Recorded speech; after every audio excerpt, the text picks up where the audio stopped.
Dil insanların birbiriyle anlaşmasını sağlayan en önemli etkenlerden biridir. Birazdan dillerin belki de hiç aklınıza gelmeyen birkaç özelliğinden bahsedeceğim. Öncelikle iletişimin yapı taşı olan dilin yanında önemli diğer ek unsurlar da vardır. Örneğin yüz yüze görüşme esnasında yapılan el ve kol hareketleri yani jestler bilginin doğru şekilde karşı tarafa iletilmesinde yardımcı olur. Peki ya şunu hiç fark ettiniz mi? Telefondan arkadaşınıza bir şeyler anlatırken sizi görmemesine rağmen bu beden dilini kullanırsınız. Çünkü kas hafızası buna alışmıştır ve karşı tarafa bir şeyler anlatırken sanki zorundaymışsınız gibi bu hareketleri yapmaya devam edersiniz. Genelde beden dili evrenseldir. İster İngilizce, ister Türkçe konuşun, yine de yaptığınız hareketler aynı kalır. Hatta birbirinizin dillerinden anlamayan iki yabancı olsanız bile beden diliyle iletişimin aslında büyük çoğunluğunu tamamlamış olursunuz. Peki ya mimikler? Aslında iletişimdeki duyguyu anlatmak için en önemli unsur diyebiliriz.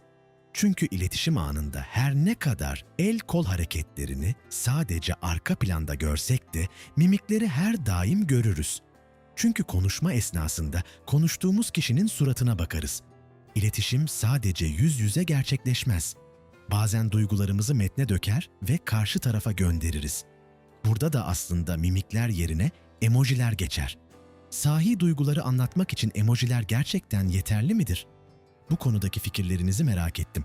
Sizler nasıl mesajlaşıyorsunuz? Emojileri çok sık kullanır mısınız?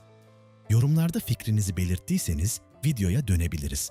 Yüz yüze cesaret edemediğimiz birçok konuşmayı mesajlaşarak yaparız. Mesajlar birer bariyer olur bizlere. Karşı taraftan gelecek tepkiyi tam kestiremediğimiz zamanlarda bunu yaparız. Ancak iletişimdeki yanlış anlaşılmaların birçoğu mesajlarda gerçekleşir. Her ne kadar emoji veya duygusal anlamı güçlü ifadeler kullansak da karşı tarafa o hissi aktaramayız.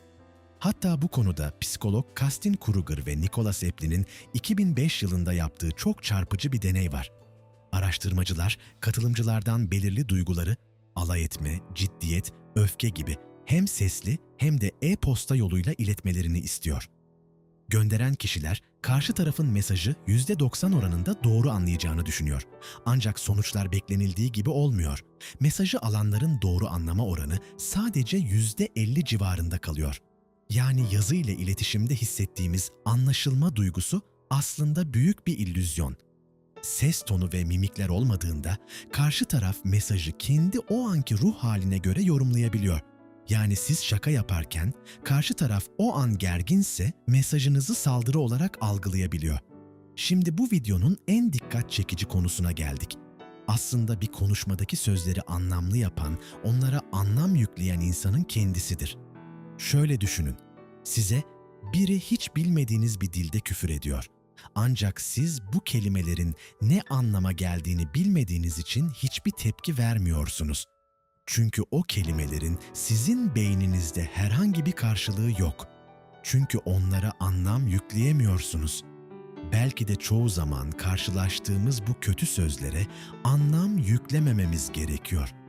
Sonuçta onları anlamlandıran bizleriz. Her ne kadar karşı taraf hakkımızda kötü şeyler söylese de onu kafamızda anlamlı bir hale getirmediğimiz sürece sinirlerimizi daha kolay kontrol altına almış oluruz. Bu durum aslında antik felsefeden modern psikolojiye kadar uzanan devasa bir gerçeği yüzümüze çarpıyor. Stoacı filozof Epiktetos yüzyıllar önce şöyle demişti: İnsanları huzursuz eden olaylar değil, olaylar hakkındaki görüşleridir. Yani az önce bahsettiğimiz o yabancı dildeki küfür örneğinde olduğu gibi, kelime sadece havada titreşen bir ses dalgasıdır. Ona hakaret etiketini veren, o ses dalgasını alıp duygusal bir anlama dönüştüren tamamen bizim zihnimizdir. Peki, dil sadece iletişim kurmamızı mı sağlar, yoksa düşündüğümüz dünyayı inşa mı eder? İşte burada işler biraz daha ilginçleşiyor. Dil bilim dünyasında Sapir-Whorf hipotezi olarak bilinen bir teori var. Bu teoriye göre konuştuğumuz dil, dünyayı algılama biçimimizi şekillendirir. Düşünün, bazı kabile dillerinde sağ ve sol kavramları yoktur. Bunun yerine pusula yönlerini kullanırlar. Masadaki bardağı isterken Sağdaki bardağı ver demezler. Kuzeybatıdaki bardağı ver derler. Bu dili konuşan insanların yön duygusu modern şehirlerde yaşayan bizlerden çok daha fazla gelişmiştir. Çünkü dilleri onları sürekli olarak coğrafi yönlerin farkında olmaya zorlar. Eğer dillerinde bu kelimeler olmasaydı, beyinleri dünyayı bu şekilde haritalandırmayacaktı. Yani dil sadece düşünceleri aktaran bir araç değil, düşüncenin ta kendisidir. Bir başka örnek verelim. Renkler.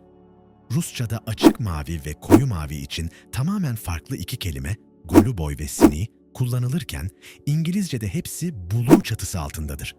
Yapılan araştırmalarda Rusça konuşanların mavinin tonları arasındaki farkı İngilizce konuşanlara göre daha hızlı algıladığını gösteriyor. Neden? Çünkü dilleri, beyinlerine bu iki rengin aynı şey olmadığı kazınmış durumda.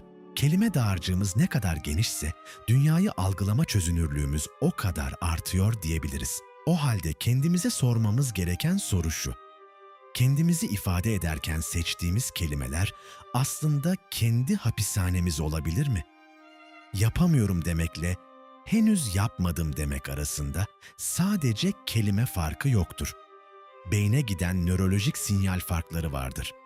Birinde kapıyı kapatırsınız, diğerinde aralık bırakırsınız. İletişim sadece başkalarıyla kurduğumuz bir bağ değildir. En çok da kendimizle kurduğumuz bir bağdır.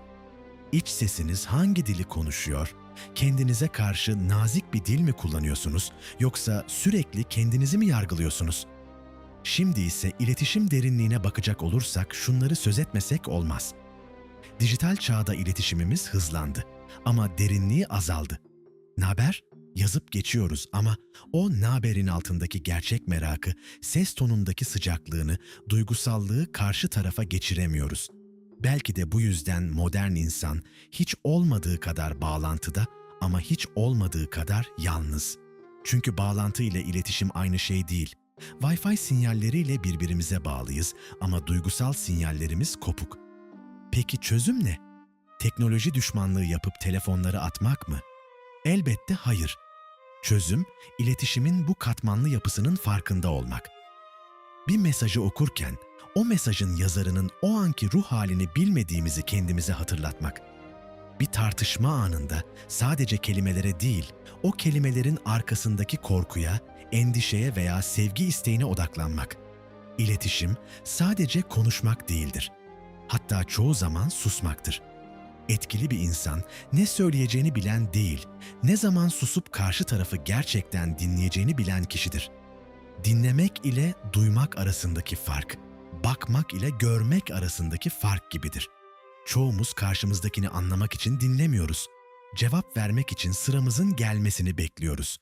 Oysa gerçek iletişim o sessizlik anlarında karşı tarafın kelimelere dökemediği duyguyu hissettiğinizde başlar. Videoyu toparlarken size küçük bir meydan okuma vermek istiyorum. Bugün bir arkadaşınızla veya ailenizden biriyle konuşurken sadece kelimelerine odaklanmayın.